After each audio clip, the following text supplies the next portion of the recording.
Northern Territory Chief Minister Leah Finocchiaro says her government will defund the Environmental Defenders Office as she hits out at anti-gas protesters. Matt Cunningham is at the NT Resources Week conference in Darwin, where the Chief Minister has given one of her first major speeches since winning the election. That's right, Kieran, and she had some pretty stern words for environmental protesters. There was a large group that was gathered out the front of this conference at the Darwin Convention Centre protesting against fracking, against the onshore gas industry.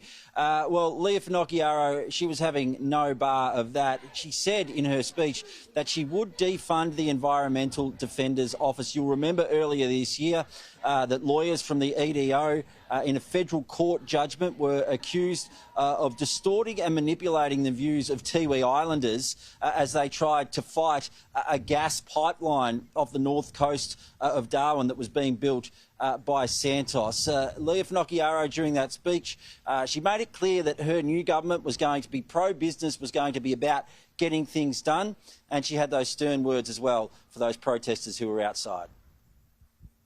One of the other key things we will do is cease funding of the Environmental Defenders Office following the judgment in the Santos-Barossa case decision. We've been very clear on that. Very clear on that. And the activists standing out the front, you are wasting your time. Go back to Victoria or wherever else you want to cause trouble, but you are not welcome here.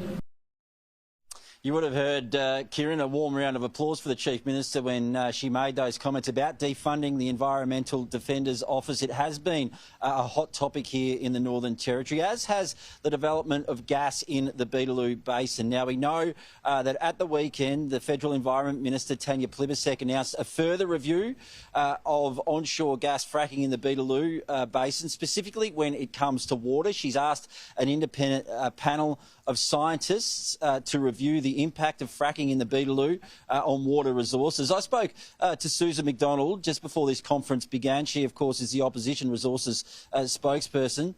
Here's what she had to say in relation to that matter. It has been examined over and over and over again. All the Albanese government is good for is reviews. They never take action. And it is time for the Northern Territory to get action on important economic and investment projects like the Beetaloo. We've also heard at this conference from Madeleine King, the Resources Minister, the Minister for Northern Australia. She has explained why the government is deciding to have another look at this water issue in the Beetaloo Basin, even though it has been reviewed before during several other inquiries. It's a federal overlay, if you like, but a very important one that will reassure people. Well, it will do what it has to do and find out if water is indeed an issue in relation to the extraction of gas from the Beetaloo.